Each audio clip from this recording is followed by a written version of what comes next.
부처님의 지혜로 부부싸움을 5분 만에 끝내는 방법에 대해 말씀드리겠습니다. 안녕하세요. 오늘은 많은 부부들이 겪고 있는 갈등과 다툼을 해결하는 특별한 방법을 소개하려고 합니다.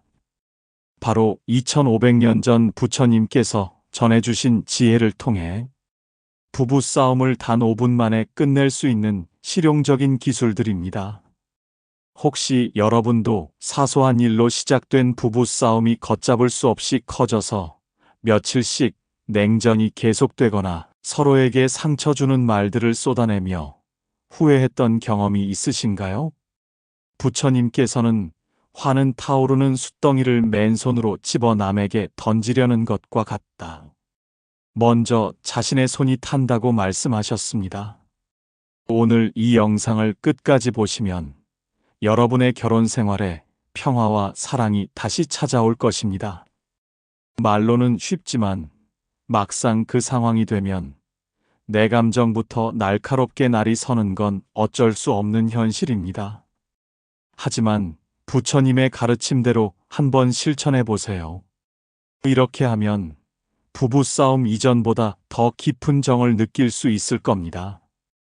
결론부터 말씀드리면 서로 간의 마음 챙김, 자비로운 소통, 경청, 지혜로운 타협, 사랑의 재확인입니다.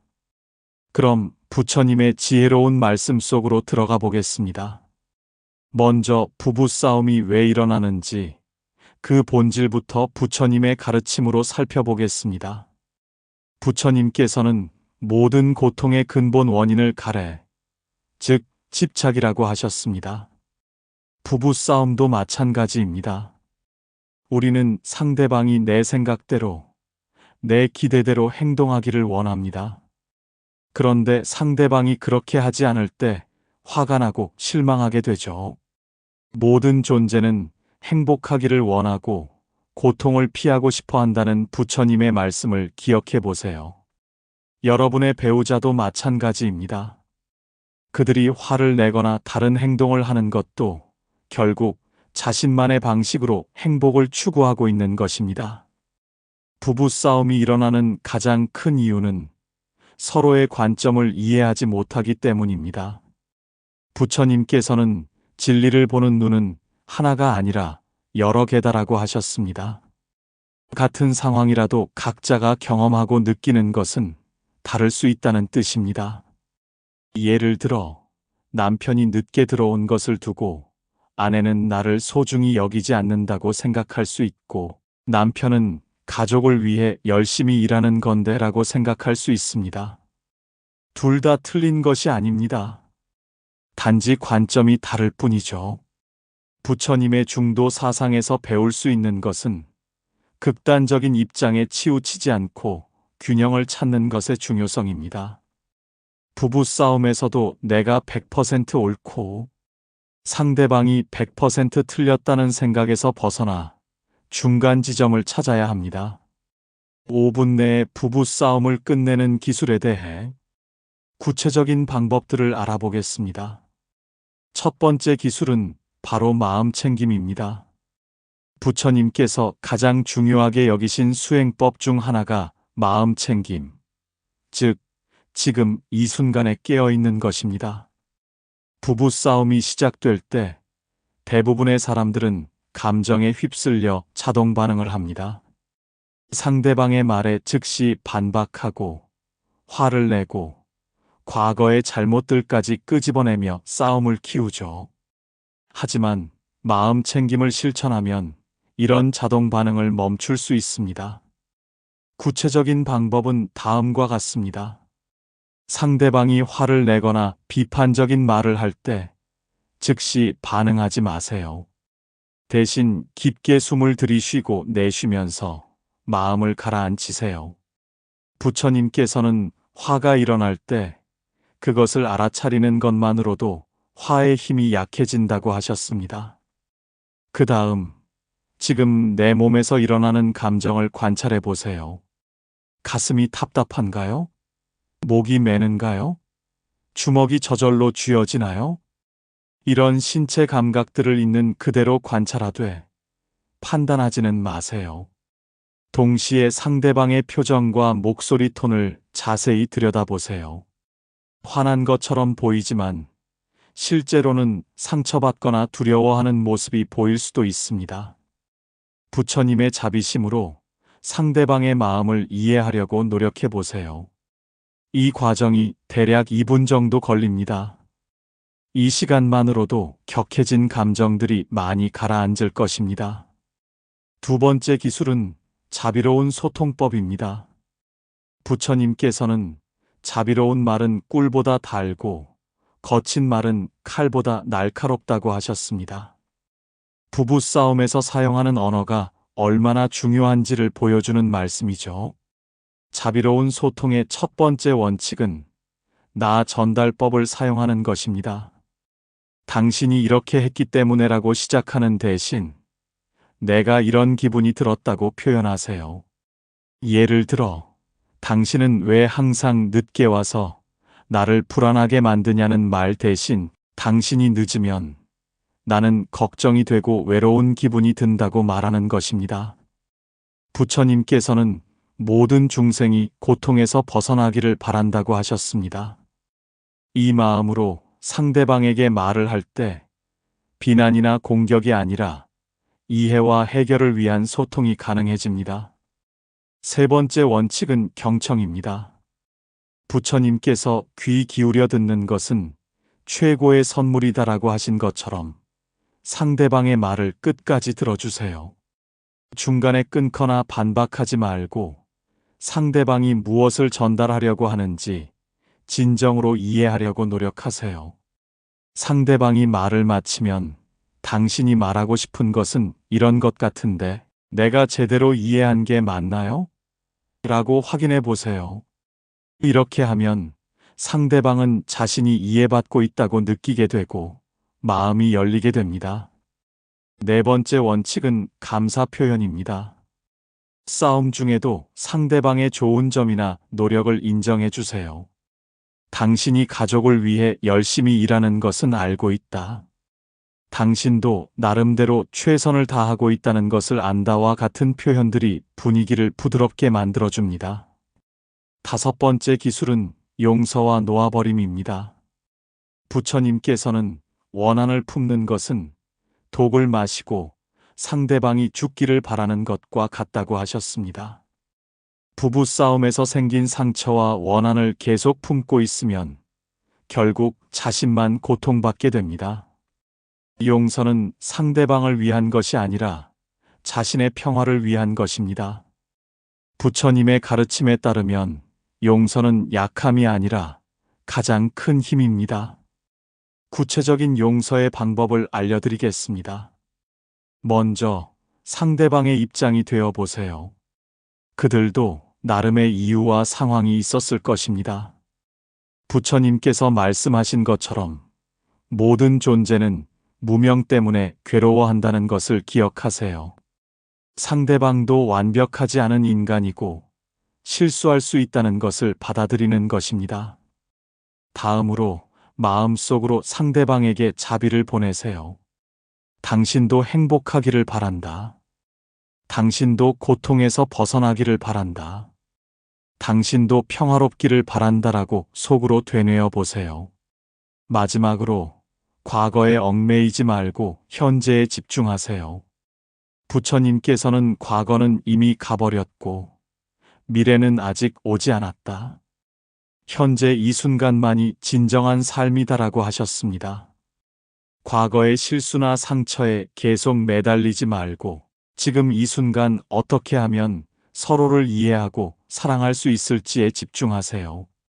여섯 번째 기술은 지혜로운 타협입니다. 부처님의 중도 사상은 극단을 피하고 균형을 찾는 지혜를 가르쳐 줍니다. 부부싸움에서도 한쪽이 완전히 굴복하거나 다른 쪽이 완전히 승리하는 것이 답이 아닙니다. 지혜로운 타협을 위해서는 먼저 문제의 핵심을 파악해야 합니다. 겉으로 드러난 문제와 진짜 문제는 다를 수 있습니다. 예를 들어 돈 문제로 싸우는 것 같지만 실제로는 관심과 사랑에 대한 갈증일 수 있습니다. 부처님께서는 원인을 알면 해결책도 보인다고 하셨습니다. 서로의 진짜 필요와 욕구가 무엇인지 솔직하게 대화해 보세요. 그 다음 함께 해결책을 찾아보세요. 어떻게 하면 우리 둘 다 만족할 수 있을까? 라는 질문을 던져보세요.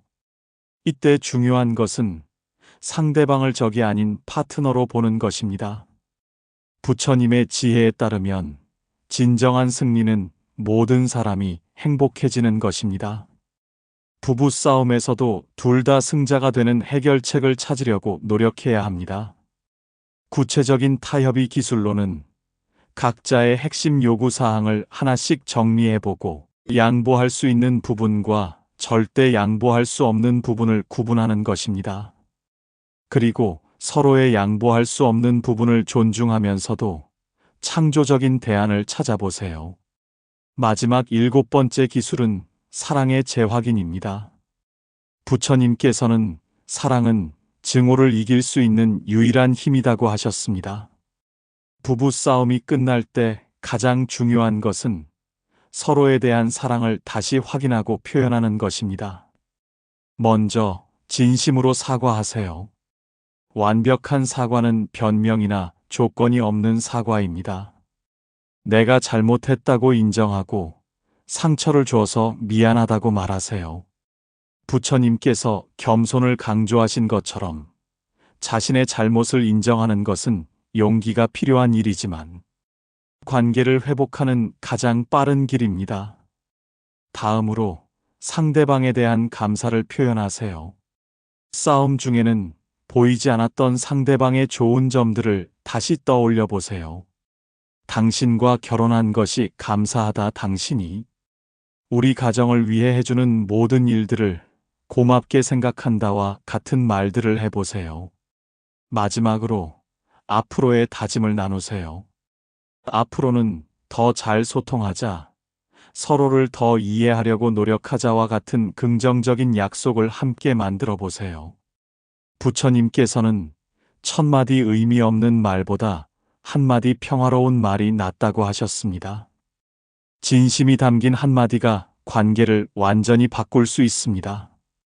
이제 이런 기술들이 실제로 어떻게 적용되는지 사례를 들어 설명해 드리겠습니다.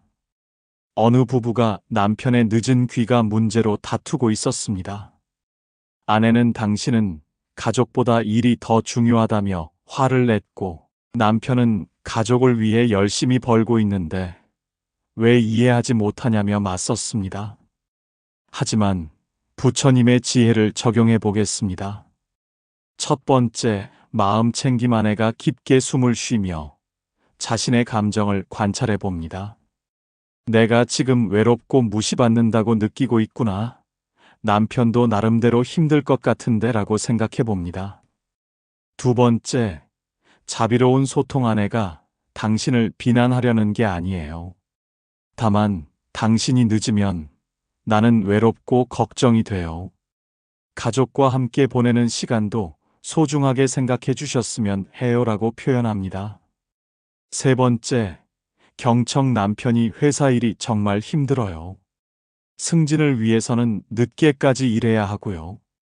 당신과 아이들을 위해 더 좋은 환경을 만들어주고 싶어요라고 진심을 털어놓습니다.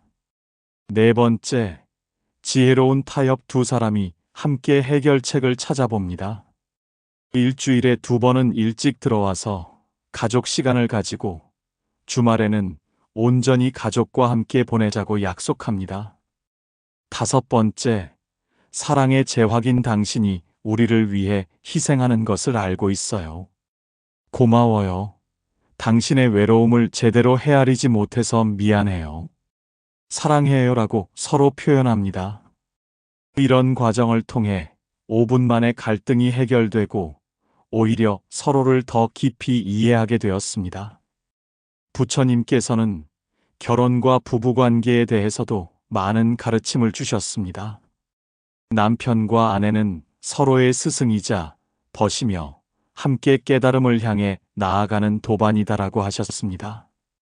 이는 부부가 단순히 함께 사는 관계가 아니라 서로를 성장시키고 발전시키는 관계여야 한다는 의미입니다. 부처님께서 제시한 행복한 부부의 4가지 조건이 있습니다. 첫째, 믿음입니다. 서로를 신뢰하고 의지할 수 있어야 합니다.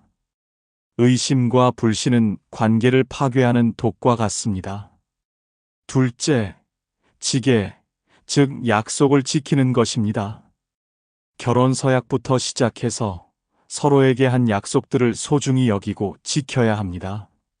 셋째, 보시, 즉 나눔입니다. 물질적인 것뿐만 아니라 시간, 관심, 사랑을 아낌없이 나누어야 합니다. 넷째, 지혜입니다. 상황을 지혜롭게 판단하고 서로의 차이를 이해하며 갈등을 슬기롭게 해결하는 능력입니다.